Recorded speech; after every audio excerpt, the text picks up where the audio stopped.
ആരാ നിങ്ങളെവിടെ? ഞാനിവിടെ അടുത്ത് തന്നെ. ശരി.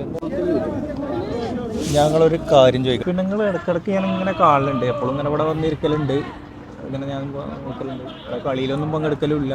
എന്താപ്പോൾ എന്തെങ്കിലും വല്ല ബുദ്ധിമുട്ട്? അങ്ങനൊന്നും ഇല്ലപ്പാ, വെറുതെ ഒന്ന് കളി ജസ്റ്റ് ഒന്ന് കാണാൻ, പ്രത്യേകിച്ചൊന്നുമില്ല. അല്ല, എല്ലാ ദിവസവും ആളുണ്ട്. ഇത് നിങ്ങൾക്കൊരു കളിയായിരിക്കും, പക്ഷെ ഇത് എനിക്കൊരു ഓർമ്മയാണ്. അതെന്താ?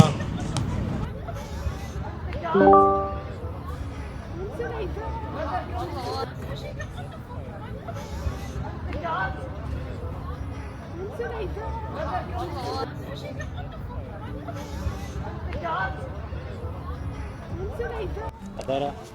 ഒരു സുഹൃത്താണ്. ഞാനൊന്ന് നടന്നിട്ട് വരാം. നടക്ക്. ആ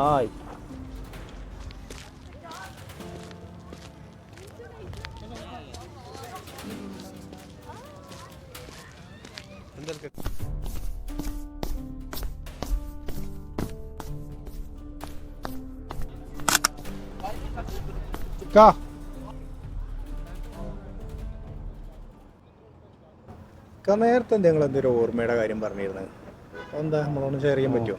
അത് അറിയാൻ വേണ്ടിട്ട് തന്നെ പിന്തുടർന്ന് വന്നായിരിക്കും അല്ലേ?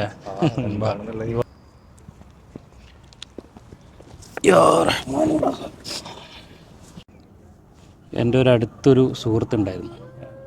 നമ്മളധികം കുഞ്ഞാപ്പ എന്ന് വിളിക്കാം. നമ്മളെ കൂടെ പഠിച്ച് വളർന്ന് ഒന്നിച്ച് കളിച്ചതാണ്. നല്ലോണം ഫുട്ബോൾ കളിക്കും, നല്ലൊരു കളിക്കാരനാണ്. നമ്മളിപ്പോൾ ഇവിടെ വന്നിട്ട് കളിയെല്ലാം കാണും. ഒരു 5-6 മാസം മുമ്പ് മൂപ്പറെ സ്വഭാവത്തിലും ഭയങ്കര ഒരു മാറ്റം. അങ്ങനെ പെട്ടെന്ന് ദേഷ്യം പിടിക്കുക, ഒരു നല്ലൊരു ചങ്ങായിയാണ്, അത്ര പെട്ടെന്നൊന്നും ദേഷ്യം പിടിക്കുകയോ ഒരാളായിട്ട് ഇതാക്കുന്നില്ല.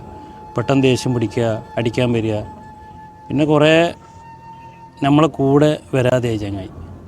ഓൻ ഒറ്റക്ക് തനിച്ച് റൂമിലിരിക്കുക, അങ്ങനെയല്ലായി. ഓരോ ദിവസം കേൾക്കുന്നത് മൂപ്പർ റൂമിലിങ്ങനെ മരിച്ച് കിടക്കുന്ന. പോലീസുകാരെല്ലാം പറയുന്ന പറഞ്ഞാൽ ഓന് മയക്കുമരുന്നിന് അടിമയാന്നൊക്കെയാണ്. പക്ഷേ ഓൻ്റെ ജീവിതത്തിൽ ഓന് മയക്കുമരുന്ന് അടിക്കാൻ നമ്മൾ കണ്ടിട്ടില്ല. ആ ഓർമ്മയ്ക്ക് വേണ്ടിയിട്ടാണ് ഇവിടെ വന്നിരിക്കുമ്പോൾ എനിക്കൊപ്പം ആ സുഹൃത്തിന് ഓർമ്മ വരും. അതിന് വേണ്ടിയിട്ടാണ് ഞാൻ ഇവിടെ വന്നിരിക്കുന്നത്.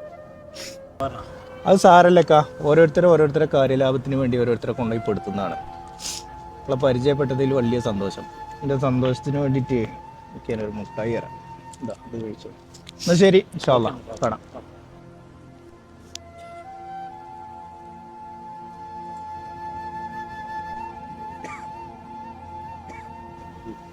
പൊന്നാര ചങ്ങായി എന്നോട് എത്ര വട്ടം പറഞ്ഞതാണ് ഈ ആളുമായിട്ട് ഡീൽ ചെയ്യുന്ന സമയത്ത് ഈ സാധനം വാങ്ങിക്കാൻ വേണ്ടി വരരുത് എന്നുള്ളത്.